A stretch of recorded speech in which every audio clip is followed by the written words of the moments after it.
Bismillahirrahmanirrahim. Okey, kita kembali dalam sesi podcast Nexus FKE dalam bukas Pembangunan Komuniti Autism, Cabaran dan Harapan. Ni buku dia. Ni buku dia. Nampak cantik cover dia. Ni dalam ni ada 5 bab berkenaan dengan autism. So dapatkan kawan-kawan buku yang bagus, penuh dengan jawapan dan penyelesaian. Selamat datang ke bukas.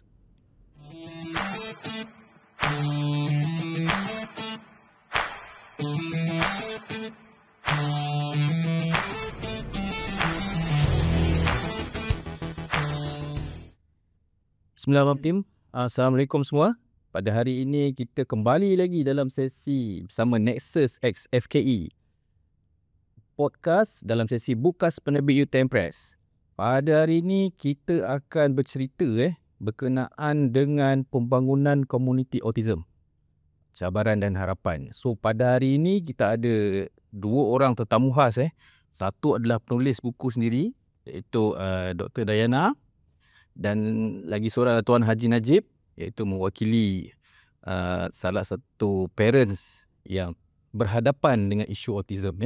Okey, so hari ni kita sembang relax. Kalau rasa nak marah tu air ada. So kalau dah panas sangat air ada, tak cukup bagi tahu, kita bagi air sejuk kalau perlu. Okey, so hari ni saya nak tanya Dr. Dayana dululah. Okey, sebenarnya apa objektif utama buku ni dan kenapa topik pembangunan komuniti autism ni doktor nak tulis juga di buku? Okay, pertama sekali terima kasih Cik Riza dan Cik Najib untuk hari ini sesi podcast.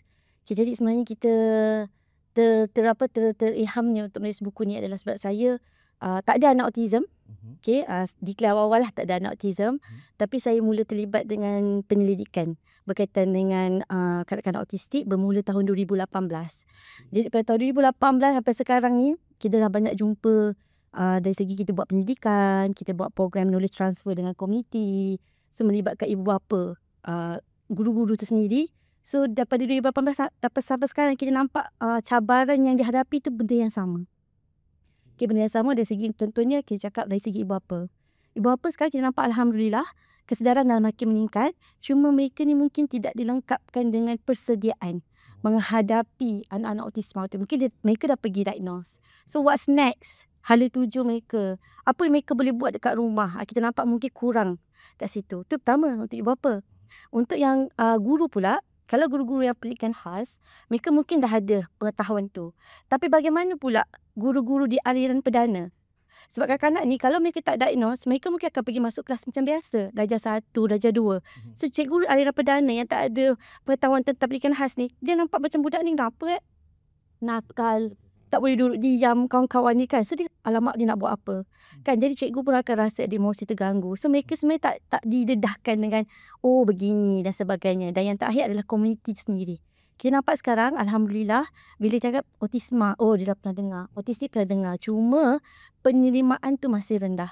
So harapannya bila ada buku ni, kita menggabungkan pelbagai perspektif daripada ibu bapa, guru-guru dan komuniti, bagaimana kita nak membantu supaya komuniti autism ni mereka diterima dan mereka boleh bersama-sama kita di luar sana. Itu harapannya lah. Okay, ni pasti Dr. Dayana. Tadi Dr. Dayana ada cakap pasal cikgu.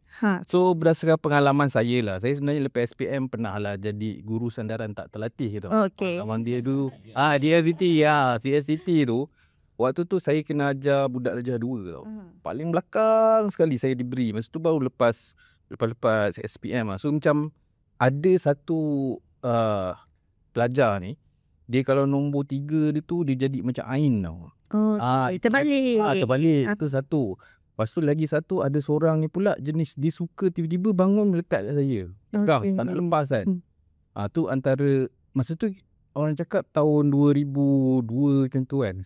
Kita tak ada pendidikan sangat. Dia orang just panggil budak yang ada masalah. So macam itu tu gelar-gelaran dia. So saya pun terpana juga sekarang ni. Orang cakap autism ni tanya 100 orang, 99 insyaAllah tahu kan. Basic lah masuk autism tu. Okey, Cik Haji Najib. Doktor, bagaimana perjalanan awal Haji memahami dan menerima keperluan anak autism ni? Masa starting tu, macam mana perjalanan dia tu? Okey, baik. Assalamualaikum warahmatullahi wabarakatuh. Salam sejahtera. Terima kasih kepada penganjur kerana sudi menjemput saya untuk bersama-sama dengan Dr. D. Saya ingat Dr. D lebih layak lah mencerita dari segi autism ni, dari segi daripada teori dan proses penulisan buku tu disertakan dengan kajian-kajian yang sah lah, yang rasmi. Macam saya lebih pada pengalaman peribadi.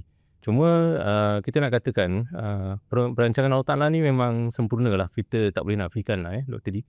Sebenarnya pada ketika saya dapat detect anak saya ni ada ciri-ciri autistik ni, pada ketika itu umur dia baru dalam 2 tahun lebih, dekat 3 tahun lah.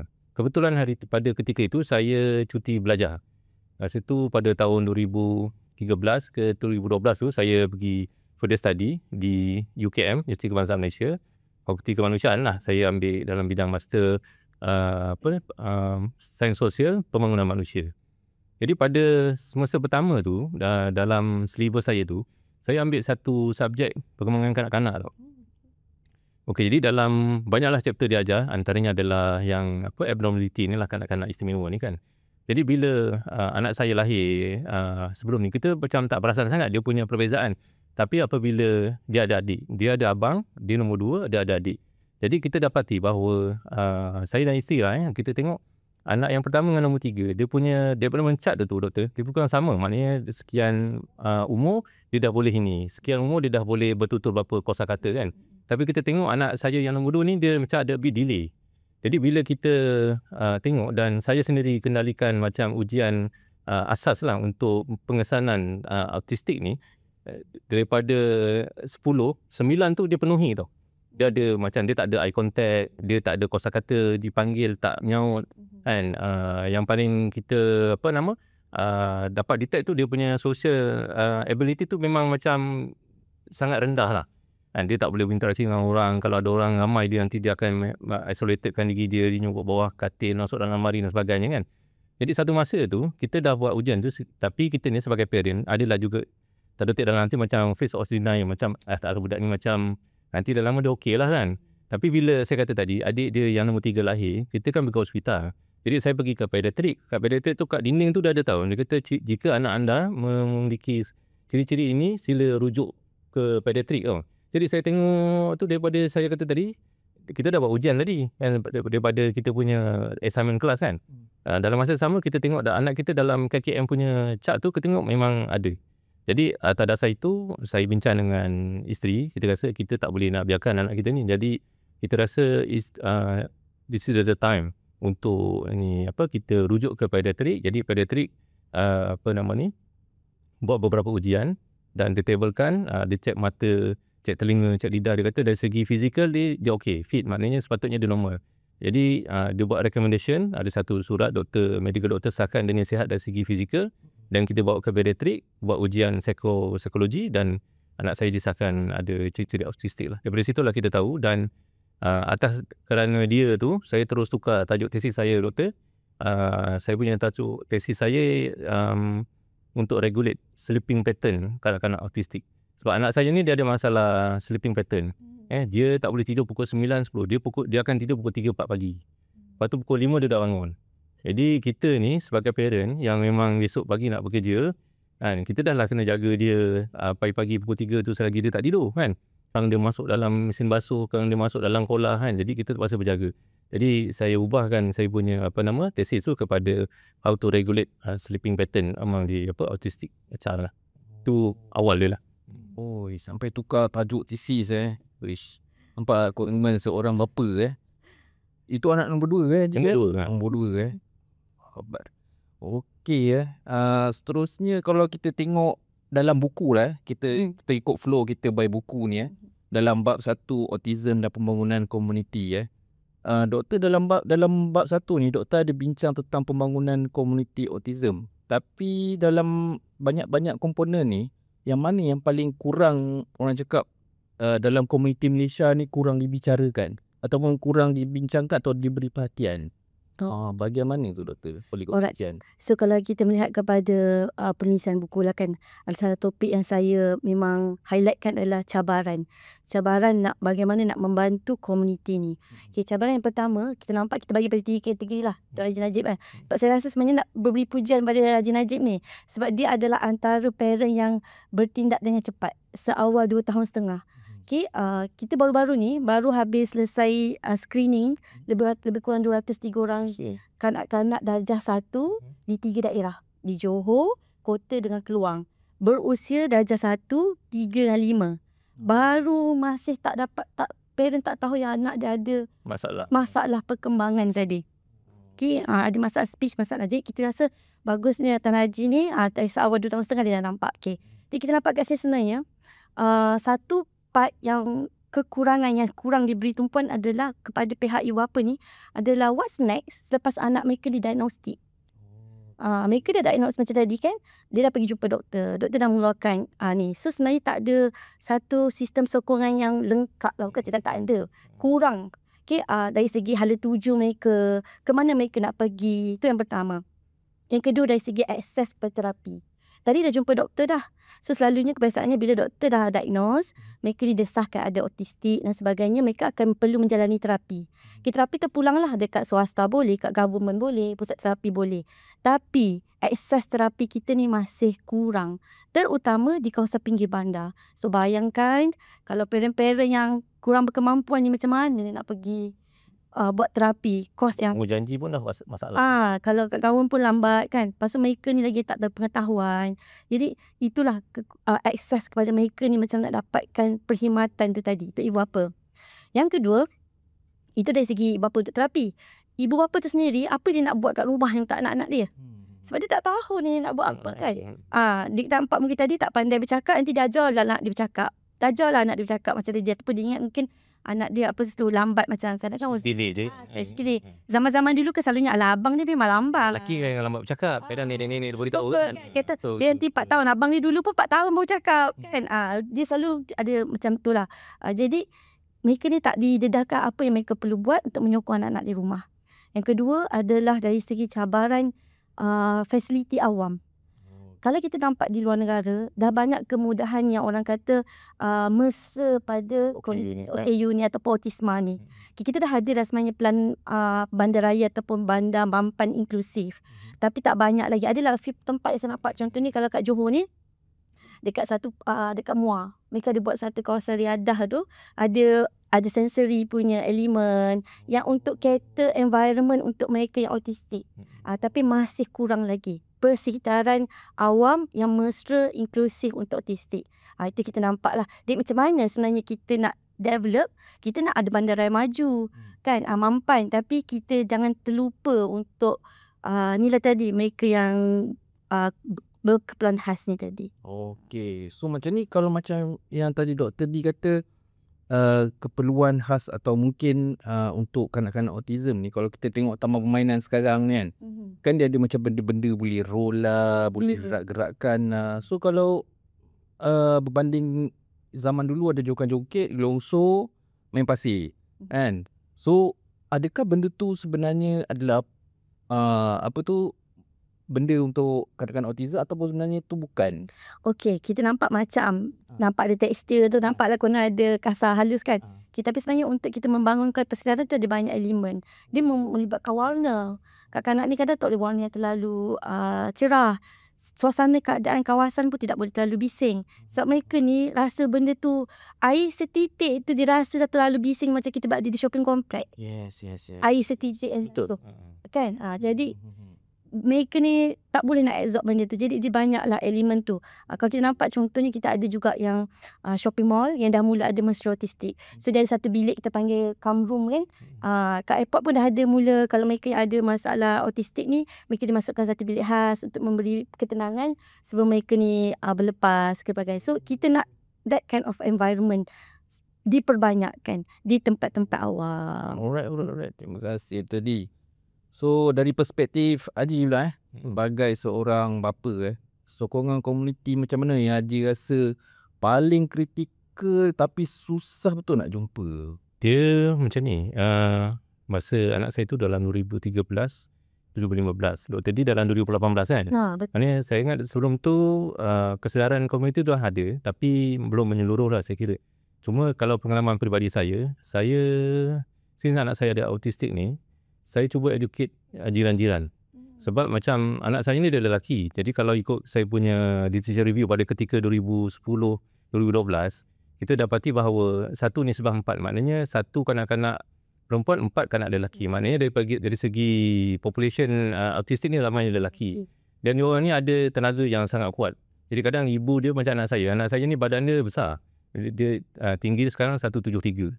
Berat dia dekat 100 lebih kan. Jadi walaupun sekarang ni dia masih berada di darjah 6 kan, tapi sebenarnya umur dia dah 14 tahun. Tapi atas ihsan kelas dia dengan hubungan baik kita dengan sekolah, jadi dia benarkanlah untuk anak saya ni adalah tahun terakhir dia duduk di darjah 6 tu kan. Jadi badan dia banyak tenaga dan kuat. Jadi macam anak saya ni dia buka pintu je terus berlari, dia keluar. Jadi bila kita educate jiran-jiran kita, ada satu kejadian tu, kita kadang-kadang sibuk urusan harian. Tiba-tiba kita perasan anak kita yang anak saya ni Arif, kita panggil Ayib kan. Tiba-tiba Ayib hilang. Cari, panggil-panggil nama-nama memang tak ada. Jadi jiran saya call, selang 4 rumah. Dia kata, telefon, Jib, anak kau ada kat rumah aku, dia tengah makan. Jadi sokongan komuniti yang begitu yang kita mahu supaya parent tu rasa mereka tu bukan berjuang bersorang-sorang membesarkan anak autistik. Nanti kalau kita pergi surau, orang pun akan, sebab kita terpaksa. Saya tak galakkan untuk kita terlalu defensif sehingga mengurung anak kita ke dalam dalam bilik dia. Saya cuba bawa dia pergi surau, bawa pergi ke taman permainan, bawa ke pasar minggu supaya dia punya ability sosial itu meningkat. Sebab kadang kalau kita pergi surau, bayangkan jelah kalau tengah kita sembahyang, kan dia menyarap tengah-tengah tu, sebab ada pernah sekali tu kita buat majlis tahlil kan. Dia baring kat tengah-tengah bulatan tu. Jadi bila komuniti tu tahu, faham tentang keadaan dia, jadi orang tak marah. Berbanding dengan macam kadang-kadang saya pergi travel, bawa anak saya ni pergi. Jadi budak autis ni kan dia dah rutin. Biasa kalau kita travel jauh, kita akan solat jamak dan kasar. Dia nak sembahyang penuh.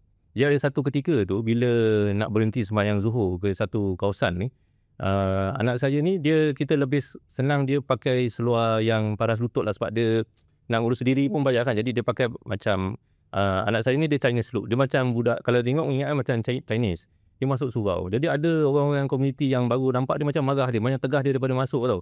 Jadi dia tutur kata dia tak banyak. Dia tak boleh nak balas balik pakcik-pakcik tu marah dia. Jadi dia datang ke saya, dia tarik tangan saya, dia cakap, ayah aku malu. Saya, kenapa? Lepas tu saya bawa ke orang sekumpulan jemaah tadi. Saya terangkan anak saya ni dia autistik, dia nak tumpang sembahyang. Memang dia pakai seluar pendek, tapi nanti saya nak pinjam kain.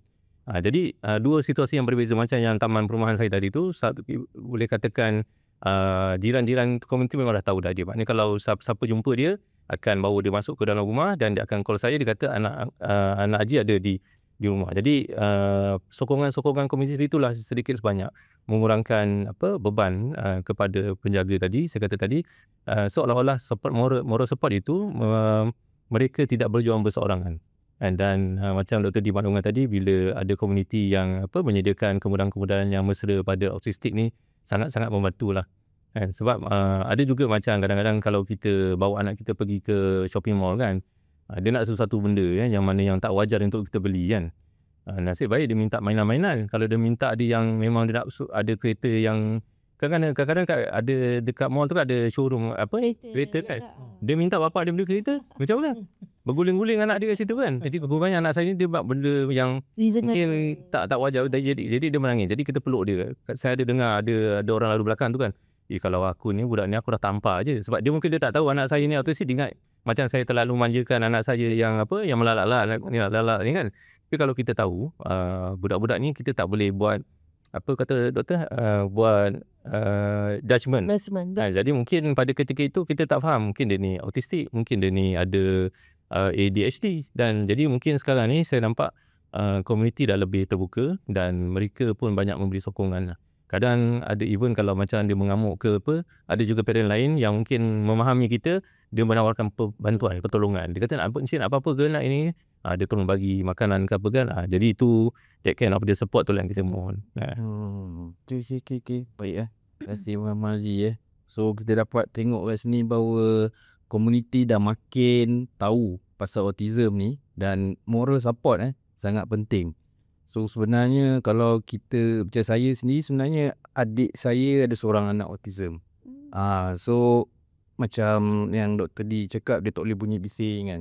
So bapak adik saya nak bawa pergi tengok movie lah. Budak-budak tengok kartun, boy lah apa kan. So dia pakaikan anak dia earmuff tau. So bila dia pakaikan anak dia earmuff, sekarang budak-budak dah darjah 5 lah. So dia pakaikan earmuff, so bila pergi tempat-tempat yang crowded je, pergi jalan-jalan, automatik ada earmuff. So earmuff tu macam bagi dia lebih stabil lah kan, bunyi bising. So mengamuk dekat tengah-tengah restoran ke apa. Sampai kadang-kadang saya tengok diorang weekend tak ada nak keluar sangat pun lah. Kalau keluar pun pergi bukannya mall apa semua lah. Kalau diorang nak pergi dating berdua kan, langsung budak tu pergi sekolah. Kalau saya boleh tambah sikit Dr. Yi, macam bagi parent yang ada anak autistik yang agak severe kan. Nak keluar pergi berjalan tu satu trauma tu. Trauma kan, macam nak pergi kat mall tu anak sentiasa nak letak dekat dalam troli, nak make sure dia okey kan. Macam saya kata tadi, sokongan komuniti, my personal experience, saya akan bawa anak saya gunting rambut ke satu kedai mamak ni. Jadi mamak ni dah tahu dia ni anak saya macam mana. Jadi dia je yang boleh handle anak saya, dan anak saya nak mamak tu je yang gunting dengan dia. Jadi dia akan gunting cepat dan sebagainya. Jadi ada satu masalah bila mamak ni warga negara India.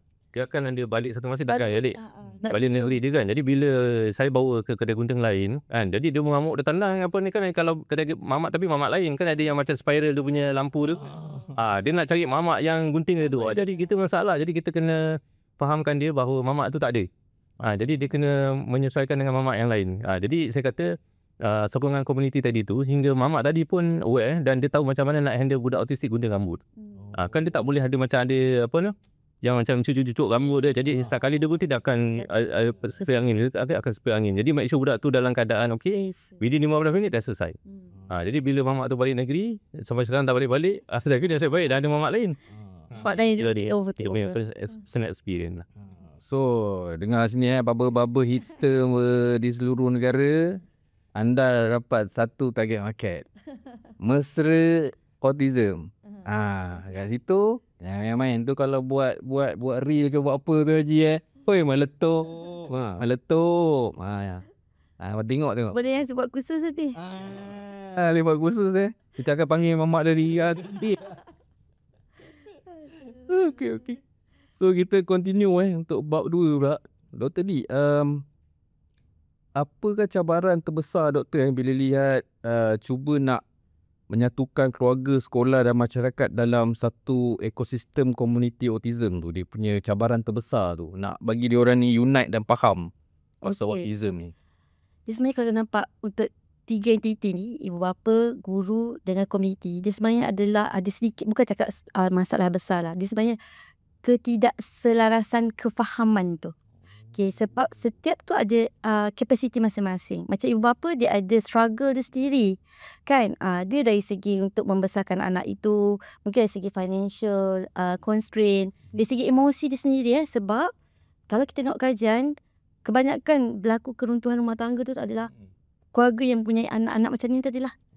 Sama ada both parent tak support each other, denial kan, tak ada, dia tak accept condition anak dia tu satu. Kemudian dari segi guru, mereka willing untuk bantu, tapi mereka ada limitasi mereka, beban kerja mereka. Bayangkan kakak-kakak kelas, kalau yang kelas special education tadi, dia ada pembantu, murid. dan dia ada nisbah pelajar dia agak kecil lah kan, nisbah 5 berapa je. Tapi kalau sekolah harian akademik yang biasa tu, pelajar dia ramai, cikgu tak mampu sebenarnya nak cater. Sebab kita tahu autism ni dia spektrum dia besar tau. Bukannya setiap orang kes dia tak boleh bercakap, semua tak boleh bercakap. Dia ada yang tak boleh bercakap, yang ni yang lebih cakap mana ada. Lebih bercakap, yang ni ada tantrum. Dia spektrum dia besar. Jadi cikgu nak memberi seorang tu dia ada beban dia, capacity dia. Tu pertama. Yang ketiga, masyarakat ni mungkin tadi kita nampak dah sedar, yang tahu, yang macam Haji Naik sempat bantu untuk educate. Dia tahu apa yang nak kena buat. Isu sekarang adalah masyarakat yang tak tahu nak buat apa. Dia tahu sekarang autism. Mungkin tadi nampak dekat shopping mall, budak ni, dia dah tahu sikit, budak ni sebenarnya bukan bapak dia manjakan, tapi dia mungkin ada masalah kelainan ataupun autistik. Tapi sebenarnya lepas tu apa nak tolong? Dia tak boleh nak memberi bantuan kan, sebab mungkin lagi ada limitasi accessibility dari segi pendedahan pada mereka. Jadi bila kita nampak keselarasan kefahaman ni, dia akan berlaku jurang tadi. Jurang tu akan menyebabkan begini, dia akan orang ni sehaluan begini, sekolah begini, komuniti begini. Jadi sebenarnya kita nak komunikasi 3 penjuru ni sangat penting. Ibu bapa perlukan dia punya support system dia. Guru pun ada support system dia. Komuniti pun ada perlu support system dia. So kita nak ketiga-tiga pihak ni dia boleh berkongsi 3 penjuru. Jadi suasana itu akan harmoni lah. Kan, jadi kita tahu keperluan anak, ibu bapa akan bantu komitmen dekat sini. Dan perlukan guru punya support begini. Masyarakat pula macam mana. So tadi kita rasa sangat Tenaji punya komuniti tu bagus kan. Komuniti tak jumpa, susah lah nak jumpa kan. Susah nak jumpa. Jadi tapi itulah kena ada inisiatif sebagai seorang ayah untuk educate. Kalau jadi seorang ayah jenis denial, tak malu. Kan tu tadi dia tinggalkan anak dekat rumah, tak nak bawa keluar. Sebab nak bawa keluar tu pun satu trauma, bukan pada anak tapi untuk parents sendiri. Malu kan. Macam tu. Yalah, anak kita unexpected punya behaviour kan. Unexpected. Tekik menjerit-jerit dekat ni, orang pandang kita je kan. Ada orang kata, apalah bapak yang kedekut, belikan je lah budak tu. Kita tak tahu benda yang dia minta tu apa. Dia minta kereta yang kita display kan tu. Masak. Emosi kita penat kadang-kadang kan. Benda-benda sebenarnya banyak. Jadi kita ni memang kena beri sokongan yang ni lah. Tadi kan kalau macam yang point Dr. Dida macam komuniti sebab kadang-kadang macam kita kadang-kadang kita pergi family sekolah hari sukan kan. Kita dapati macam ada seolah macam ada anak kawan-kawan kita tu yang macam ada menunjukkan ciri-ciri kelainan tadi. Kita rasa terpanggil tau. Macam saya dan isteri pun kadang terpanggil. Kadang kita panggil dia, kita tak adalah malukan dia kan. Kita kata macam kita bahasa kita kan, macam aku tengok anak kau ni macam ada ciri autistik lah. Aku bukan apa. Sebab kadang kita tolong bagi tahu sebenarnya macam yang kes yang saya pergi, bukanlah saya tegur dia. Sebenarnya wife dia dah macam nak raise kan isu pada husband. Tapi husband ni based on denying. Dia kata tak ada. Tapi bila kita orang luar cakap dan kita pun ada anak autistik, itu lebih memudahkan lagi penerimaan husband dia. Jadi wife dia sangat berterima kasih dengan kita, dengan isteri saya dan saya kan, dapat macam convince-kan husband dia supaya pergi buat tindakan selanjutnya. Jadi komuniti kita ni kena, bukanlah kita je sibuk jaga tepikan orang, cuma kita berkongsi pengalaman kan. Macam kita ada anak autistik, kita kata anak kau ni macam anak aku dulu masa kecil. Jadi setidak-tidaknya memberi sokongan kepada isteri dia tadi. Dapat sekarang ni isteri dia je yang sibuk nak masukkan anak dia ke pendidikan khas. Tapi husband dia kata budak memang macam itulah, budak macam ni macam tu kan. Jadi bila ada orang luar terpati lebih menguatkan hujah diri dan saya tengok anak dia sekarang dah dapat treatment yang sepatutnya lah. Sama juga macam Haji cakap, kita pergi diagnose bersama dengan 203 orang ni. Kenapa kami dipanggil? Sebab kita bekerjasama dengan Yayasan Jacob lah. Cikgu dah bagi parent, ada setengah dia yang dah nampak tapi dia denial kan. Lepas tu cikgu dah bagi tahu juga, pun parent masih tak percaya lagi. So diperlukan third party macam kami ni, tim klinikal datang, jumpa, bagi tahu baru dia, oh ya ke. Dia kadang parent dia nak someone yang betul-betul ada authority untuk bagi tahu. Walaupun kadang dia sedar benda tu. Even cikgu pun dah bagi tahu dah sebenarnya anak puan ni perlu sebenarnya pergi tengok apa benda-benda, tapi dia tak nak penerimaan tu lah. Kesian pada budak tu lah, sebab dia tak boleh treat dengan sekolah harus perdana kan. Jadi dia pun kena treat sebagai pendidikan khas. Sebab cikgu di arus perdana, dia tak ada agensi untuk handle budak-budak yang ni kan. Sebab macam semua budak dia tengah diam. Seorang budak yang terpekik terlolong yang pergi manjat meja semua kan, jadi cikgu dia mengganggu PNP dia. Betul. Jadi kalau budak tu pun kesian, maknanya kalau dia dapat treatment yang sepatutnya boleh mengurangkan severity. Betul. Macam pengalaman saya sendiri kan, macam kita dah dapat detect daripada umur 3 tahun tu, dari segi kita tengok kekurangan dia dari segi ability untuk bersosial. Jadi kita paksa dia, bawa dia ikut pergi setiap kali ada pasar minggu dia bawa. Memang dia akan meronta-ronta sebab dia bising tadi kan, dia tak boleh. Tapi tengok dari semasa ke semasa dia akan ada cuba adapt dengan suasana yang bising. Lepas tu dia boleh cuba belajar untuk bertoleransi. Kalau tidak memang kalau dekat yang Gurungsur tu, budak-budak kecil yang lambat dia dah tolak kan aja. Jadi bila dia dah biasa, kita kata you kena take turn. You tak boleh paksa budak depan tu dia takut kan. Kalau tidak macam yang Gurungsur kat Sungai Legun tu, budak yang hegeh-hegeh aku dah tolak dia pun datang. Jadi kita ajar dia supaya dia ikut turn. Kena macam itu supaya sesuai untuk dia. Jadi dia boleh overcome dia punya ketakutan, dia punya kesakitan kerana benda pada kita normal je macam dengar bunyi setitik air kan. Dia kadang-kadang kerana setitik air tu bukan kalau dulu kerana nila setitik rosak tu susu belaka. Air setitik dia boleh mengamuk satu rumah. Betul. Oi, dahsyat. Dahsyat. Saya tak pernah berasa sampai tahap macam tu tapi kita boleh dapat tengok lah bahawa cabaran dia bukan kecil-kecil anak punya cabaran.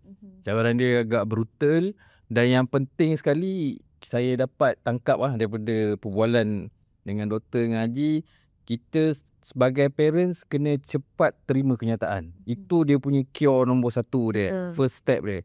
Bila kita dah terima sebenarnya kita boleh progress macam mana kita nak ke depan dengan situasi tu.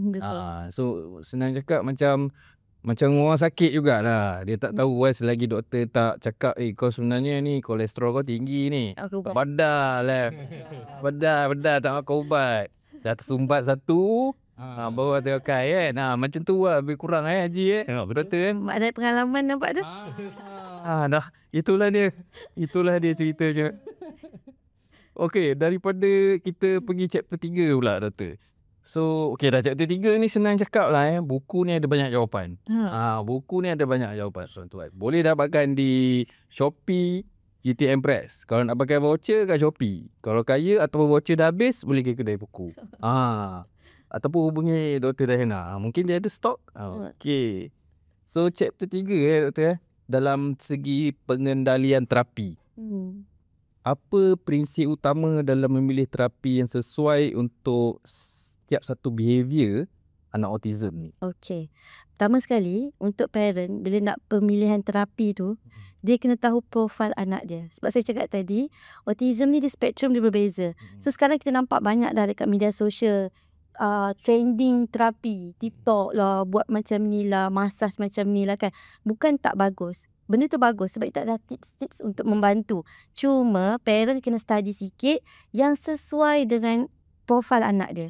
Bermaksud setiap kanak-kanak ni bila didiagnose, dia ada isu dia tadi. Macam Tuan Haji dia tahu anak dia ada masalah sosial. So bila masalah sosial ni dia ada dia punya terapi dia. Jadi janganlah kita anak masalah sosial kita bagi dia terapi bercakap. Jadi pertama sekali parent kena tahu profil anak dan supaya dia boleh beri intervensi yang berfokus. Bila intervensi berfokus ni, bila mereka diagnose, ahli terapi selalunya akan menyediakan plan intervensi individu. Contohnya plan intervensi saya tak sama dengan plan intervensi Tuan Haji Najib. Walaupun kita orangnya adalah didiagnose sebagai autistik. Sebab kami mempunyai kes yang berbeza, masalah yang berbeza. Okay, jadi kita kena tahu, bila kita dah tahu profil, kita baru boleh buat intervensi berfokus, barulah sesuai dengan dia punya terapi tu akan lebih berkesan. Itu pertama. Okay. Yang kedua, bagus dah parent tadi ada inisiatif hantar terapi, tapi jangan overload. Kita kena tengok juga kesejahteraan emosi anak dia. Sebab kita ada jumpa pengalaman pagi hantar terapi dekat pusat A. Sebab Alhamdulillah lah kaya kan. Ada duit banyak. Duit tak ada menjadi masalah. So pagi hantar terapi ni, petang hantar terapi ni, malam hantar terapi ni. Kan dia terlalu mengharapkan anak dia cepat kan. Okay, kena ingat autistik tak boleh sembuh. Kita hanya boleh memaksimumkan keupayaan dia. Dia takkan boleh jadi manusia normal, tapi kita boleh memaksimumkan kebolehan dia. Okay, jadi macam mana kita nak reducekan severity dia tadi, tu boleh. Jadi tapi kena ingat kesejahteraan emosi anak tu sangat penting. Sebab ada juga yang dah pandai terapi, hantar terapi tapi terlalu overload akan menjadikan punca-punca yang lain juga. So kita kena rasanya berpada-pada lah. Dan satu lagi, kadang kita kena dapatkan juga consultation daripada mereka yang bertauliah. Kita ada banyak juga jumpa kes bahawa buat terapi bukan dengan ahli terapi yang bertauliah. Tu kita risau juga. Dengan TikToker ke apa? Kan? Dia betul lah. Mungkin Tuan Haji tiba-tiba dia TikToker sebab dah ada nak pengalaman kan. Kan kita ni lah bukan tak boleh, tapi kita kena consult dengan the right person lah. Mungkin bila bercakap pasal clinical part, you kena jumpa yang certified. Tapi kalau mungkin yang nak bertanya tentang dari segi sokongan, mungkin boleh tanya parent-parent yang ada pengalaman. So kita kena tahu siapa, bila, apa benda yang kita nak refer tu. Itulah yang kita nampak adalah strategi terapi yang boleh membantu yang betul lah. jangan tersilap. Okay, so sekarang ni senang cakap, bila spektrum dia besar, detect dia punya spektrum yang mana satu dan go ikut spektrum. Fokus. Ikut spektrum. Jangan ambil yang ni cross pergi sini, ni cross pergi tak jadi. Bukan one size fit for all lah. Tadi betul. So, kalau kita cepat saya terima kasih. So untuk daripada pengalaman Haji pula kalau bawa anak pergi yang pernah, mungkin Haji pernah pergi ke sesi terapi apakah perubahan yang paling ketara yang Haji nampak ataupun yang Haji harapkan setiap kali terapi ni memang sangat penting untuk dia untuk dapatkan cara pulih kerja yang sesuai untuk meningkatkan ability anak kita. Cuma anak normal pun sama sebenarnya. Bagi saya macam ni, kalau parent sendiri yang ajar, anak ni akan manja, dia tak akan boleh. Macam anak-anak kita yang normal pun, walaupun wife saya cikgu, dia tak boleh ajar anak-anak dia, tak boleh. Jadi terpaksa hantar tuition juga. Jadi macam anak autistik pun sama. Walaupun kita parent, kita mungkin banyak ada pembacaan, kita tanya dengan pengalaman orang-orang lain, kita masih lagi perlukan third party supaya independent pada kita tu rendah. Contoh macam anak saya ni, kita yang paling bagi saya yang bagak panjang kita punya saya dan isteri untuk memulihkan ataupun melatih dia, train dia adalah toilet train. Sebab dia tak tahu nak cakap dia nak pergi buang air ke apa kan. Jadi dia memang pakai pampers hingga umur dia 7 ke 8 tahun ke 9 tahun macam itu. Jadi untuk toilet train ni memang perlukan iltizam dan juga komitmen kita. Bila kita ada, dia akan sangat bergantung dengan kita. Cuma rezeki saya, macam mana nak hilangkan kebergantungan dia kepada kita adalah pada ketika saya dengan isteri pergi haji tu. Masa tu lah, yelah macam-macam kita doa lah kat dekat Kaabah tu itu ini kan. Jadi semasa sepanjang 40 hari tu, saya dan isteri tak ada, dia duduk dengan nenek.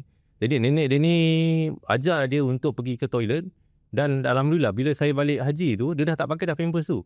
Sebab kalau saya yang dengan isteri yang ajar dia, memang tak jadi. Memang tak jadi. Jadi kita perlukan orang yang macam, itulah nenek tadi kan, dia duduk dengan nenek, environment mungkin berbeza, tak duduk dekat rumah, jadi setting berbeza. Jadi dia akan, budak autistik kan, dia akan rutin. Dia bila ada satu environment baru, dia akan sukar untuk buat adjustment. Tapi bila once dia dapat adjustment, dia akan follow. Jadi bila saya tak ada, dia akan buat adjustment. Ibu dan ayah tak ada, duduk kat rumah nenek pula, agaknya dia kata kan menyusahkan nenek ke apa kan. Jadi secara tak langsung tu memudahkan urusan toilet training tu. Jadi itulah tadi kita kata, selain daripada parent kena equip diri dengan memahami trik-trik anak kita. Sebab kita tahu tadi Dr. Dia, maknanya budak ni akan rutin. Kalau misalnya katalah anak kita ni masalah sosial, kita bagi peneguhannya tentang bagaimana untuk bersosial kan. Kalau anak kita ni kosakata dia kurang, maknanya dia ada masalah pertuturan.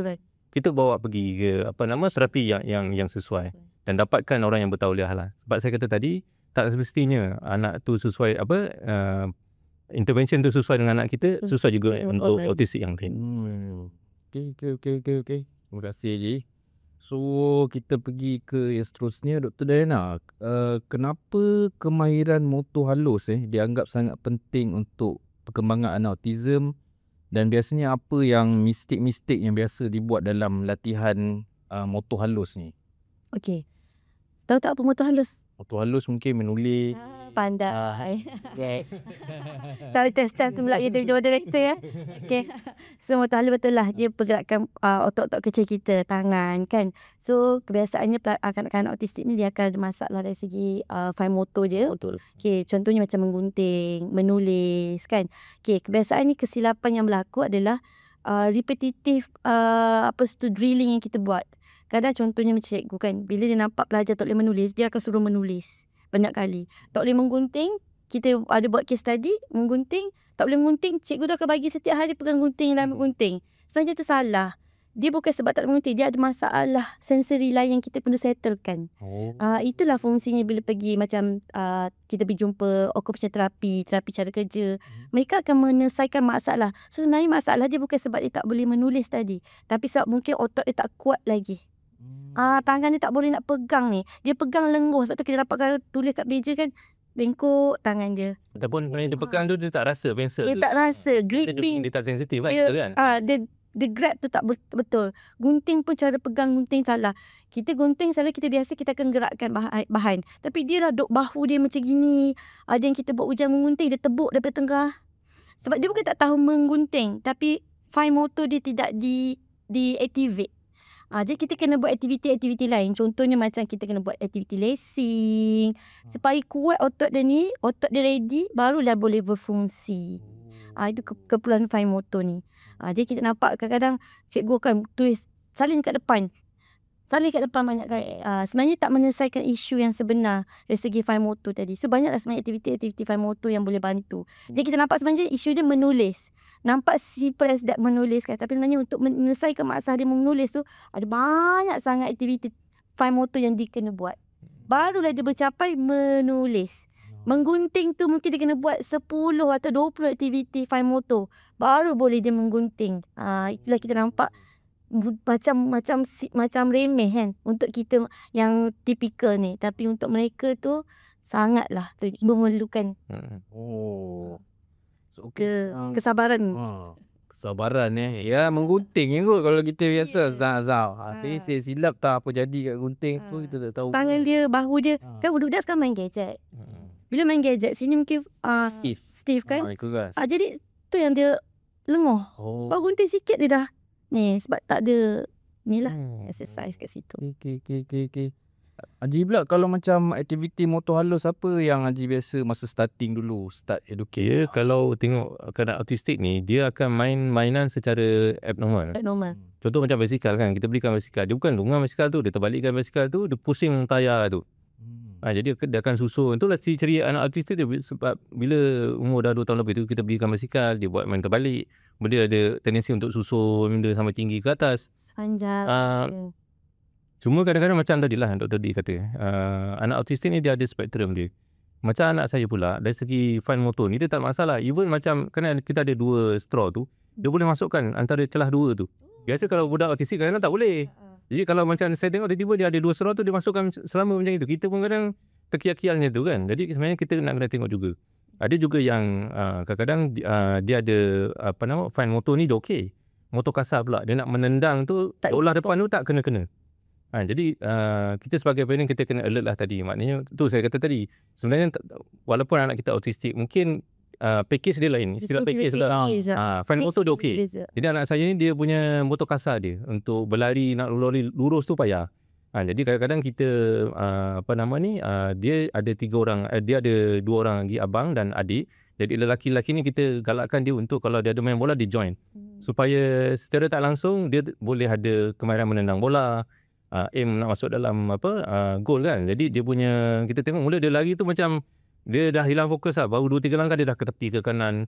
Lepas tu kalau dia tenang bola tu tak kena-kena. Jadi bila kita mainkan dia dengan adik-beradik yang lain, kita bawa pergi padang.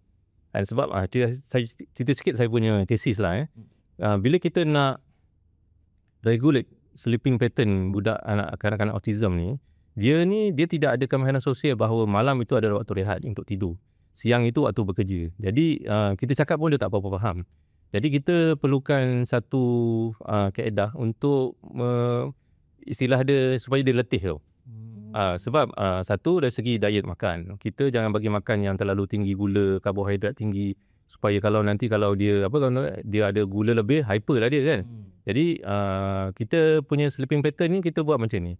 Pada waktu petang, kita akan bawa dia pergi ke taman permainan. Supaya satu, dia ada ability untuk bersosial, kan, jumpa dengan orang lain, untuk mengurangkan rasa bingit dia tu pada bising kan. Yang kedua, dia ni nak express dia punya dalaman dia tu supaya dia boleh berlari, melompat dan sebagainya. Jadi dia akan letih. Bila dia letih, maghrib tu, lepas makan makan malam tu, saya akan bagi dia pisang, 2 biji pisang lah. Pisang ni sebab dia ada potasium yang tinggi dan juga ada beberapa asid amino yang boleh membantu kita untuk rasa relax, dan lama-kelamaan dia akan macam dia rasa nak tidur. Jadi macam ni, bila kita tengok tadi, ada setengah parent yang memang tak ada masalah duit, dia boleh hantar pergi terapi, dia boleh beli ubat-ubat suplemen. Untuk parent-parent yang mungkin B40 yang tak berkemampuan, dia nak beli suplemen payah. Jadi saya punya kajian tu kita ambil pisang. Kan pisang ni adalah satu yang mana makanan yang mudah dikonsum, yang boleh mudah diguna, tak perlu nak dimasak, nak goreng kan, dan harganya pun murah, dan even boleh tanam sendiri kat rumah kan. Jadi kita combinekan aktiviti fizikal dengan makan pisang ni tadi. And walaupun saya punya kajian tu kita tak adalah yang saya rujuk dengan dietitian. Cuma itu adalah satu pilot project untuk saya tengok dari segi kolerasi antara makanan tadi yang boleh memberi kesan rehat tadi dengan aktiviti fizikal. Jadi nampaknya dalam masa 6 bulan saya buat pemerhatian tu consistently, maknanya lepas dia pergi main-main kat padang, main bola ke apa, untuk dapatkan ability sosial dan find motor kasar tadi tu, untuk dia menendang bola dan sebagainya. Bila dah malam tu dia lama kelamaan pukul 9 tu dia start tidur. Once 3 minggu kita dapat regulatekan dia tidur pukul 9, insyaAllah dia akan terus tidur lepas tu. Jadi itu sebenarnya nak dapat pukul 9 tidur tu, dia dengan bapak dia buat tesis. Sebab dia orang memang dia orang tak boleh tukar rutin. Dia ada orang yang bukan kita kan tidur 9, pukul 10 boleh tak? Dia kalau 12 lah. Jadi nak tukar. Macam yang doktor dia kata tu, macam kita kan, kita di Johor, kita sembahyang waktu 12.58. Jadi anak saya di Melaka, dia satu suku baru masuk waktu. Jadi dia pergi ziarah makcik dia dekat Kedah, masuk 1.30. Dia satu suku, kalau azan tak azan dia akan sembahyang. Cara dia kan, jadi maknanya dia kata dah rutin. Dia kata cakap belum masuk waktu pun, dia tak boleh, dia tak faham kenapa belum tak boleh sembahyang sekarang. Sekarang dah masuk satu suku, dia cakap. Jadi kalau macam dalam rumah pun, ibu dia tukar-tukar perabot tu, mula mungkin sembahyang menghadap kiblat tu, dia ke arah katil. Tapi bila balik sekolah tengok katil tu dah ke belakang, almari dia depan, dia dah pening. Nak sembahyang ni, nak dah mana ni. Jadi kita nak kena buat adjustment tu, kena ambil masa. Bila dia dah cope dengan perubahan tu, dia akan okey. Jadi macam tadi nak dapatkan sleeping pattern dia pukul 9 ke 10 tu, itulah maknanya kita kena ada satu error. Betul. Kena cuba. Kita nak bagi dia buat tidur tak bagus kan. Jadi kita better untuk kita buat intervention tadilah, serampang 2-3 mata. Dia ada kaedah sosial, kemahiran sosial, dia dapat ability motor kasar, dan masa sama bagi kesan letih tu supaya dia boleh tidur. Combo. Dinner plate. So kita dapat tengok kat sini dia punya nak tukar pattern tu, mak bapak tu punya intervention main peranan dan kena konsisten, istiqomah lah tu kita nak cakap. Nak adjust tu sampai perabot pun ada orang kata effect pada kanak-kanak atau inside autism ni So nampak kat situ cabaran dia memang dahsyat lah kalau saya tak tahu macam mana lagi Aduh, risau pula. Okey. Daripada segi pembangunan bilik multisensory ni. Multisensory tadi kita dah cakap pasal taman permainan yang ada multisensory punya permainan kan. So, apa elemen minimum yang ada kalau kita nak buat bilik multisensory yang betul-betul nak bantu kanak-kanak autism ni? So sekarang kita nampak, sebab mungkin salah satu kajian saya adalah multisensory itulah, bilik multisensory tu. Okay, orang kalau dengar multisensory mahal, sebab dia nak beli equipment yang wow-wow lah kan, mahal. Tapi sebenarnya kalau parent tahu elemen yang kena ada kat multisensory, sebenarnya mereka boleh DIY sendiri je. Okay, saya boleh katakan 3 atau 4 elemen yang sangat penting dalam nak mewujudkan multisensory. Pertama sekali, kena tahu rangsangan visual. Rangsangan visual tu bermaksud ada fiber optik, ada lampu, ada benda yang dia boleh tengok kan, ada gentian sebagainya. Itu adalah pestu rangsangan visual. Itu salah-salah. Suhu macam mana? Suhu bergantung. Ada yang terlalu tak boleh sejuk, warm, dan colour juga mainkan. Colour juga dia akan memainkan peranan juga. Colour panas, colour sejuk tu. Mereka ni selalunya colour monoton. Monoton, colour kering macam ni lah. Okay, itu satu. Rangsangan visual. Yang kedua adalah rangsangan dari segi sensory tadi. Okay, kalau nampak bilik sensory ni, banyak kita nampak dia orang letak rumput, benda-benda kasar, batu yang ditampal kat dinding-dinding tu. Itu kita panggil sebagai rangsangan sensory. Untuk mereka pegang ni, ada jeli-jeli, dia pijak-pijak, mat dan sebagainya. Pelbagai tekstur lah. Tu dia sebenarnya kalau tu nampak, kedai DIY pun ada jual. Kalau kita pandai nak ni kan orang panggil busy wall. Kita pernah dengar bahasa busy wall punya istilah. Tu pun boleh sebagai rangsangan pestu sensory. Yang ketiga adalah orang panggil input proprioceptive. Input proprioceptive ni adalah macam mana dia rasa diri dia untuk keseimbangan badan ni tadi. Macam tadi kan dia nak sepak bola, dia nak baling berapa jauh. aktiviti-aktiviti tu. Jadi antara alatan yang boleh kita ada kat dalam bilik mati sensori contohnya buaian. Bila dia duduk dalam buaian tu kan dia macam nak adjust badan dia, gerakkan tangan sebab input proprioceptive tu sangat penting. Supaya dia boleh handling gerak tubuh badan dia. Dia tahu nak duduk macam mana. Nak berdiri tu macam mana. Orang kata keseimbangan dalam bahasa mudah mengimbangkan gerak tubuh badan dia. Dan yang ketiga adalah dari segi kawalan persekitaran tadi. Lampu.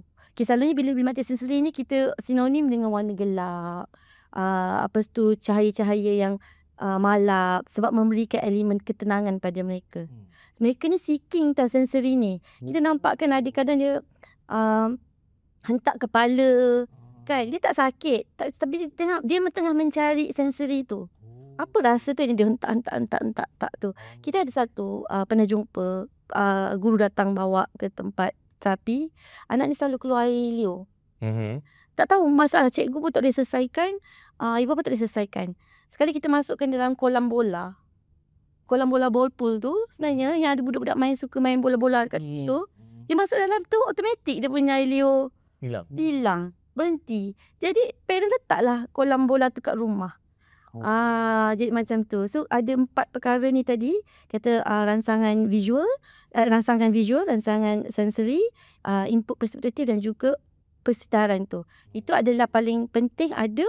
Dan benda equipment tu sebenarnya boleh DIY je.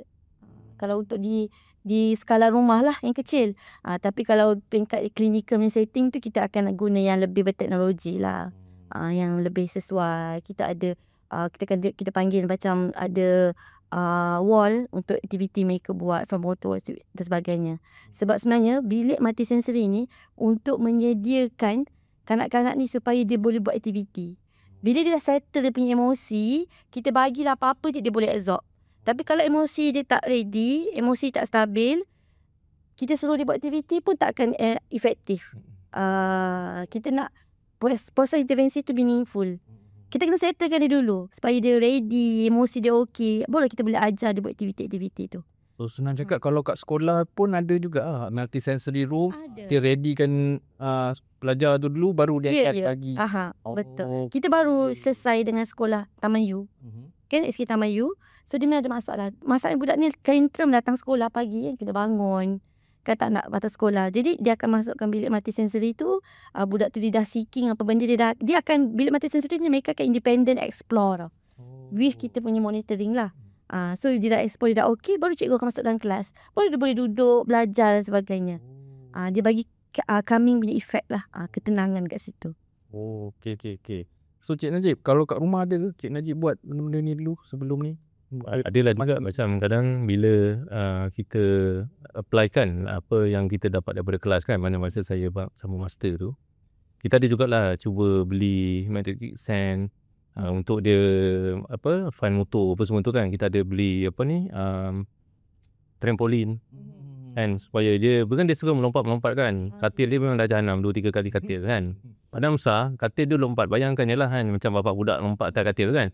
Jadi kita belikan dia trampolin. Jadi dia boleh dan beberapa macam alatan-alatan yang macam dia suka lah, permainan apa yang dia suka. Biasanya macam dulu dia suka macam yang macam organ tu kan, yang main katakan bunyi tu kan. Sebaik dah besar ni tak ada pula nak minta piano. Baru ringkap piano masak opak dia tak boleh kan. Cuma tadi saya teringat bila Dr. D kata tadi ada yang anak yang masalah dia IO tu kan. Anak saya dulu ada macam tu. Kita juga ada bawa macam Jasko kan, ada taman permainan yang main bola-bola apa tu pun ada. Tapi orang tua-tua suruh bagi makan sup tahu. Saya tak tahu apa kaitan ni. Saya tak buat kajian. Alhamdulillah kita bagi makan sup tahu tu hilang dia punya air liur tu. Sebab dia macam dia tak boleh kawal dia punya air liur tu kan. Dia keluar je. Jadi macam tak selesa bagi dia lah. Baju dah memang cakap lah basah kan. Jadi bagi orang kata cuba bagi kau anak kau ni yang sup tahu. Saya pun tak tahu apa kaitan sup tahu dengan air liur tadi tu. Kita tengok berkesan, kita jalan je lah kan. Boleh cuba Boleh cuba. Jadi kat rumah pun kita kena satu macam ni. Di rumah selain daripada kita sediakan support system yang baik, anak-anak yang normal ni juga perasaan juga perlu dijaga. Jadi macam mana kita nak wujudkan environment yang harmoni dalam keluarga, kita juga kena jelaskan macam tadi abang dia, adik dia dan adik dia yang bongsu, yang perempuan yang kecil kan. Kita kena beritahu ibu dan ayah ni bukan sayangkan aja berlebih. dan tak sayang you all semua. Sebenarnya sama je kita sayang. Dalam rumah ni saya kata tidak ada exclusivity ataupun tak ada keseimbangan. Kau anak istimewa ke, kau anak sulung ke, anak bongsu, kalau salah akan dihukum, saya cakap. Siapa yang buat baik dia akan dapat reward dia. Jadi kita kena beritahu juga moral support kepada yang lain-lain ni. Maknanya kalau macam mereka ada interest dia, kita pun kena pergi. Jangan pula nanti bila ada perjumpaan parent dengan Ayim tadi, kita pergi. Bila abang dia ada buat tournament bola, kita tak pergi. Adik dia punya graduasi day, kita tak pergi. Jadi kita kena seimbang tau. Sebab kita khawatir, kita terlalu fokus pada anak yang korban khas ni, sehingga kita tolerate dengan kasih sayang kita kepada anak yang lain. Nanti dia akan menimbulkan rasa ketidakpuasan hati. Nanti sampai besar nanti dia akan rasa terbuku. Soalan macam, Ayub kalau pecahkan barang buat sepah, kita orang yang kena kemas. Dia tak kena kemas pun. Jadi kita kena be fair pada dia. Walaupun misalnya kata tadi Ayub yang buat ni, saya minta dia kemas juga dan adik-adik yang lain kena bantu dia. Sebab dia macam tadi lah, dia sapu memang tak masuk dalam dia punya tu. Dia sapu-sapu entah mana dia sapu lagi bersepah kan. Jadi better lah kita yang buat. Tapi kita nak tunjukkan kepada adik-adik yang lain, anak-anak yang lain bahawa bukan kerana kita lebih sayang dia tak, tapi dia perlukan perhatian lebih. Anak yang lain pun kita akan bagi layanan yang sesuai dengan mereka. Dia nak apa kita belikan. Dia kalau kadang-kadang ada malam tu nak bercerita, kita dengar. Jadi jangan kita tolerate dengan anak, mentang-mentang anak kita tu sihat, kita suruh buat kerja lebih. Jadi nanti dia motivated bagi anak kita. Itu yang pengalaman saya lah. Tak rasa pilih kasih tu lah. Dia masih diberi perhatian. Jadi macam konteks saya ni, Ayib ni kalau dia tak sembahyang, saya akan rotan dia walaupun dia sembahyang tu ikut dan style dia lah. Sebab macam jelah anak kita ni, kewajipan tu dah tak ada lah kan. Tapi kita ajak juga, walaupun dia ambil wuduk, start daripada kaki, last kali basuh muka. Biarkanlah saya kata kan. Dia selalu cakap, ayah Ayub salah ambil wuduk. Biarkan dia, janji ni nak sembahyang, saya kata kan. Dia ambil wuduk tu niat, lepas tu basuh kaki, dia terbalik daripada belakang. Lepas tu saya kata biarlah, janji dia wuduk juga kan. Sembahyang tu ikut gerakan, bacaan tu nombor 2 saya kata. Yang penting kita nak tunjukkan bahawa kat rumah ni tak ada exclusivity. Masing-masing akan kita treat ikut masing-masing.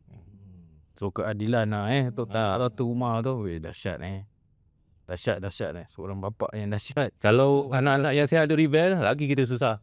Lagi pada rumah ke, pergi cari orang lain untuk bercerita tentang masalah dia. Dia kata, ayah aku memang tak tengok dah aku ni, yang sibuk dengan adik aku yang OKU tu je.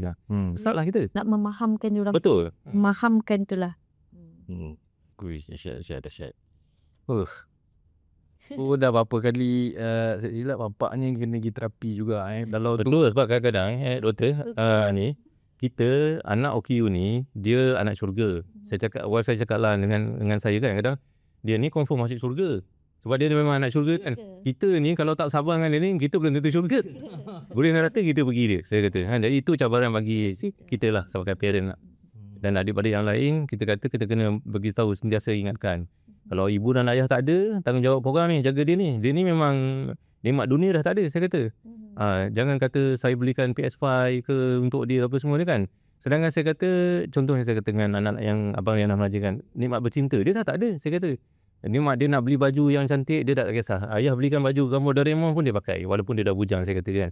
Jadi korang jangan rasa kita ni lebihkan dia apa semua. Kata macam you all nak baju apa, kita belikan. Sesuai dengan keperluan you all. Macam dia kata dia memang nikmat dunia memang tak ada. Jadi dia boleh urus diri dia sendiri, itu dah cukup baik dah, saya kata. Itu kena tanamkan dalam kalangan adik-adik yang lain tu. So diorang akan jadi boleh bantulah. Esok sesama dia bila kita, kalau sekarang ni kita ada Dr. D kan, boleh dah hidup dengan kita. Kita setakat mana umur 70, 80 je kan. Mana dah tahu umur tak panjang kan, kita dah tak ada, besok siapa nak taking care dia? Betul. Selepas tu. After effect itu macam mana Okey, Dr. D, daripada segi kemahiran sosial apakah halangan utama yang kita nak mengajar kemahiran sosial ni kepada anak autism? Apa halangan utama? Okey, anak autism ni sebenarnya dia bukan ada kurang kemahiran sosial ni, cuma pemahaman mereka tu berbeza. Dia bukan tak boleh bersosial, tapi dia ada, sebab dia ada neuro ni, kita yang tak faham dia punya language tu sebenarnya. Dia nak cakap dengan kita, tapi dia tak boleh nak berinteraksi, tak boleh nak sampaikan. Jadi kita kena gunakan kita kata aid yang lain lah untuk bantu, bahan bantu yang lain. Contoh kalau dia memang ada masalah segi komunikasi, kita kena gunakan gambar untuk bercakap, tunjukkan visual cue kat dia kan. Kita kena tahu bagaimana nak memahamkan, bagaimana dia nak sampaikan pada kita. Mereka kata tak ada macam tak ada eye contact. Dia akan tarik ayah dia. Dia tak boleh nak tunjuk, dia tak boleh nak pointing. Dia akan tarik kita ke sana. So cabaran sebenarnya kita ni yang normal ni nak memahami macam mana nak bersosial dengan dia. Dia bukan tidak boleh bersosial, tapi dia nak Dengan cara dia sendiri. dengan cara dia sendiri. Cara dia bukan tak boleh, tapi dengan cara dia. Jadi kita kena cuba masuk ke alam dia tu. Ni dia tadi baru Faham. kita boleh untuk faham. Itu sebenarnya. So bukan dia tak ada, dia ada. Tapi cara dia lah. Kita nampakkan macam orang bisu, dia ada cara komunikasi dia sendiri. Kan? Orang yang pekak, dia ada komunikasi dia sendiri. Orang yang buta ada komunikasi dia. Sama juga dengan mereka ni. Mereka ada kemahiran sosial mereka yang tersendiri, yang kita sebenarnya kena cuba memahami mereka. Kena letakkan. So kita kena tahu, ada banyak macam tadi lah. Ada pelbagai kaedah yang kita boleh pakai lah. Bergantung kepada tadi spektrum dia tadi tu. Setiap orang berbeza-beza. Macam tadi kita nampak kan, anak Tuan Haji Najib, dia tak ada masalah dari segi fine motor, fizikal. Dia mungkin dari segi sosial. Kan, bercakap, susah nak bercakap.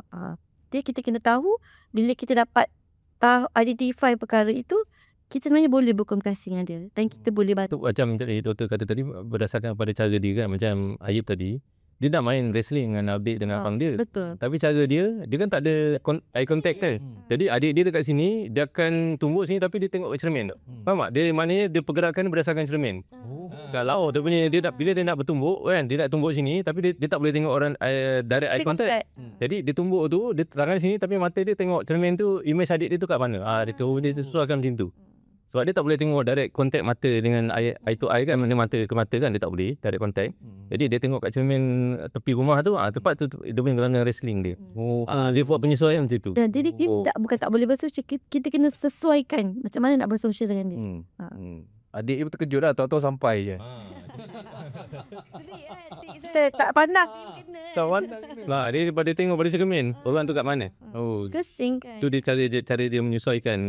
Dia ada masalah eye contact, jadi dia nak juga bersosial dengan adik-beradik dia, bergumpal tu kan, tapi dia tengok pada cermin. Cara dia. Dan kita pun kadang jangan minta yang untuk dia faham kita kena faham dia. Okey. Kan? Betul. Kita jangan minta dia bersosial macam kita tengah bercakap macam ni. Tak mungkin lah, takkan dapat lah benda tu. So kena ada toleransi. Betul, toleransi. Lepas tu dia ni jenis problem solving dia tinggi.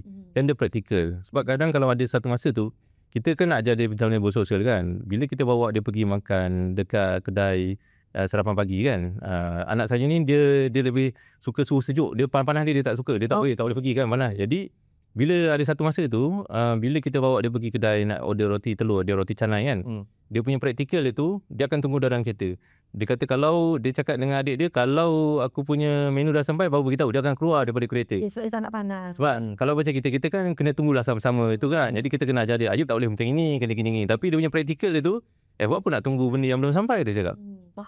Jadi adik dengan adik dia pun dah jam, macam mana dah jawab kan. Betul juga tu kan. Dia sejuk dalam tu kan. Dia kata tunggu situ buat apa panas-panas. Jadi kata kalau dah siap, air dah sampai, beritahu nanti dia akan datang. Dia makan, selesai kan, dia masuk dalam kereta boleh. Jadi kita parent tu banyak pening juga nak justify kan dia. Lepas tu masa kita suap dia bubur masa dia kecil kan, panas kan, kita tiup, kita bagi kan. Dia ambil, dia tak cakap, dia kan tak ada kemahiran bercakap sangat. Dia ambil daripada tangan saya tu, dia masukkan tempat freezer, dia tutup. Lepas tu dia tunggu, dia tengok dalam ni, dia ambil, dia terus makan. Sejuk juga. Kan daripada tiup-tiup dulu kan. Dia pergi root cause terus kan. Dia kata benda ni panas, dia lapar. Kita tiup, bagi yang lambat. Yang lama dia ambil, nak pergi mana tu je? Dia tak cakap, ambil, letak yang freezer atas tutup, dia tutup. Jadi kita tahulah di mana sini lagi cepat. Lepas tu dia ambil, dia makan sendiri. Jadi problem solving dia lebih tinggi. Jadi kita kena faham dia, macam doktor dia kata, kita kena faham cara dia. Dia kita kena terima lah. Jangan dia suruh ikut cara kita.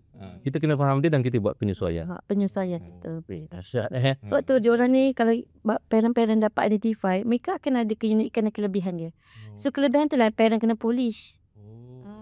Kan kemahiran yang mana, skills dia. Kalau tadi tahu dia jenis yang skill dekat situ, ada kanak-kanak yang sampai boleh buat coding. Kan dia kita ambil, kita jangan lihat yang kekurangan dia tu, kena tengok juga. Betul. Dekat kelebihan dia tu tadi. Itu satu.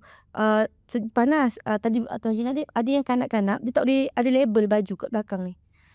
Sakit kan? Dia macam dia mengganggu kan? Dia mengganggu, tak boleh. Tak ada, tak boleh pakai baju kan. Itu yang kena datangnya proses terapi untuk bantu macam mana. Kena pakai baju juga. Tak boleh tak pakai baju. Itu proses terapi lah.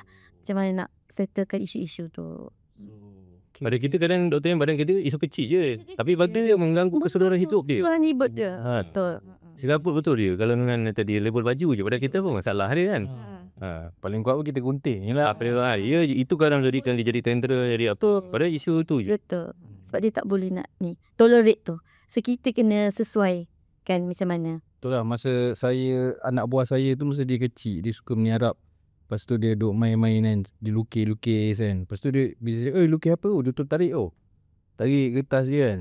So saya ambil kertas lain, saya lukis gak. Okay, lepas tu bagi dia. So lepas tu dia lukis. Lepas tu start dari tu dia bagi saya balik kertas tu. Kan. Dia kita cari dia tu lah. Memang kena kita kena cari tune dia tau. Tu dia suka tu. Kena cari tune dia tu Push. Okay doktor. Kita pun nak apa? Nak tamatkan ni. Tapi tak apa, kita boleh sembang lagi sikit. So doktor ni dalam boleh bagi satu ayat tak macam mana yang rakyat Malaysia perlu buang stigma tentang autism ni? Okey. Sikit je lah kan sebenarnya kalau untuk masyarakat ni kita jangan menghukumi lah. Kita kena memahami. Bila kita memahami tu, dia akan membuka hati-hati daripada kita untuk apa yang kita boleh bantu. So first adalah jangan menghakimi. Kita nampak sesuatu benda berlaku lah. Jadi dia akan timbulkan kita punya effort, inisiatif kita untuk apa yang kita boleh contribute sebenarnya. Sebenarnya kita akan tanya apa kita boleh bantu. On our side apa kita boleh bantu. Macam saya cakap tadi, saya tak ada anak autistik kan. Tapi kat part mana saya rasa yang dekat yang saya ni yang saya boleh membantu tadi kan dengan capacity yang kita ada. So kita jangan tanya apa yang kita akan dapat in return lah. Macam tu. Betul. So kalau Haji kak, apakah kalau contoh lah macam saya ni yang tak ada pengalaman kan, kalau nampak anak-anak kawan-kawan ke apa yang autism apa sebenarnya harapan Haji pada orang-orang yang tak ada anak autism ni terhadap yang ada anak autism? Macam mana sokongan yang jenis macam mana tu agaknya Tuan Haji harapkan? Kalau contoh dia mengamuk, adakah kita nak pandang ke? Macam tu lah. Ada kita nak apa kita? Okey, dalam konteks saya lah sebab kita kadang-kadang kita sebagai kita pakai topi 2-3 topi lah. Kalau sebagai ketua ataupun ketua jabatan ataupun sebagai majikan lah sepatutnya dia lebih cakna jika sekiranya staf kita mempunyai anak-anak keperluan khas. Jadi mereka ni bukan saja perlu diberikan dorongan dari segi bentuk pelepasan. Macam contohnya, sebab kita dalam jabatan kerajaan pun kita ada untuk anak-anak yang berkeperluan khas ni, parent dia boleh datang lewat setengah jam, ada ada macam-macam kemudahan lah. Tapi kita sebagai majikan kita kena faham bagaimana, sebab kadang-kadang mungkin dalam konteks ini bukannya anak autism saja, mungkin ada anak OKU. Jadi keperluan sebagai topi majikan ni ataupun ketua jabatan dia kena memahami bagaimana sekecil-kecil bantuan yang understanding yang diberikan oleh majikan tu ataupun ketua tu dapat sedikit sebanyak membantu staf kita ni menguruskan keluarga, menguruskan anak dia tadi kan. Jadi setidak-tidaknya sebagai majikan kita ada sedikit tolak ansur. Bila tolak ansur ni, emosi staf kita ni di rumah dah memang ada cabaran. Dekat pejabat dapat pula ketua jabatan yang tak memahami, lagi cabaran kali kedua kan. Jadi daripada dia boleh perform ataupun boleh berprestasi dengan baik, tapi oleh kerana kefahaman ataupun ihsan daripada ketua tu tak ada, mungkin akan menjatuhkan motivasi dan sebagainya. Itu sebagai ketua lah ataupun sebagai majikan. Sebagai rakan-rakan kita memang perlukan sokongan sebab memang kata orang tu end of the day kita sendirilah tuan punya badan ni akan berjuang dalam battle ni. And rakan-rakan di sekitarnya boleh memberikan kata-kata dorongan, boleh memberikan sokongan dan juga mungkin tadi buat lawatan sosial, ada memberitahu pada ketua jabatan dia ni ada. Kadang-kadang kawan-kawan kita yang ada keperluan khas ni dia segan nak beritahu dengan ketua jabatan. Jadi kita sebagai kawan ni tadi kita beritahulah dia ni sebenarnya ada anak lagi ni tuan gini-gini, boleh tak kita buat sedikit kutipan derma. Kadang bantuan-bantuan yang sedikit saja dapat membantu. Dan mungkin juga kadang-kadang cara kita nak educate kawan-kawan kita nak cakap terus terang pada dia mungkin dia akan terasa hati. Misal katalah kawan kita ni bawa anak dia pergi ke pejabat kita, ada event, kita dapati anak dia ni macam ada ciri-ciri tu kan. Mungkin paling tidak pun kita boleh blast dalam grup kita artikel ataupun infografik tentang kanak-kanak autistik. Setidak-tidaknya itu kita tak tegur dia direct, kita letak untuk kongsi info bersama dengan rakan-rakan sekejap, kita bagi je. Paling tidak pun satu masa nanti dia akan terbaca. Bila dia terbaca, sebab kita punya kita post dalam kita punya grup WhatsApp kan. Setidak-tidaknya begitu. Dari segi masyarakat, saya kata tadilah, kita kena cakna kalau anak kita ataupun anak rakan kita nampak berkeliaran macam yang kes saya tu kan, kita dah tak tahu, tiba-tiba si Ajib ni dah berkata pergi jalan yang ke seberang. Jadi dia ambil, bagi makan, dia dah okey, telefon, datang ambil. Dan jangan dia kata budak tu biarkan je lah, bapak dia pun tak tengok, kita biarkan dia kan. Saya itu daripada saya lah. Okay. Terima kasih banyak Dr. D dengan Haji Najib. So kita dapat tengok dalam sesi kita kali ni banyak ilmu kita dapat belajar macam mana nak tu, macam mana nak ni, apa pengalaman Haji Najib, Dr. D tentang menguruskan isu autism ni So kalau penonton nak tahu lebih lanjut, boleh dapatkan buku ni lah. Saya rasa dalam jawapan dia ada dalam buku ni, dan buku ni sebenarnya bukan sesuai untuk penyelidik saja. Dia untuk kita semua sebenarnya, kita boleh cuba baca. Dan sebab nak tak nak, satu hari nanti kita akan berjumpa juga dengan autism ni. Sama ada sengaja ke tak sengaja kita jumpa, at least kita tahu macam mana nak respon, macam mana nak handle.